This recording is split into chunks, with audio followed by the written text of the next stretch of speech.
Assalomu alaykum.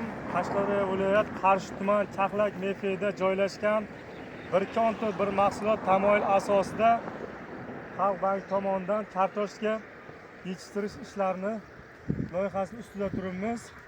Hozirgi kunda kelib mana kartoshkamiz mineral o'g'itlar bilan ta'minlanib, guldan chiqishni boshladi. Bir kontur bir mahsulot tamoyil asosida 10 ta dehqon xo'jaligingizga ektirganmiz kartoshkani. Hozirgi kunda mana bunga lider tadbirkor Atxan Ahror MChJ yollaganmiz. Kartoshka o'zi ishlovdan chiqib, mayda oxiri bilan o'zimiz ichki bozorga ta'minlamoqchimiz.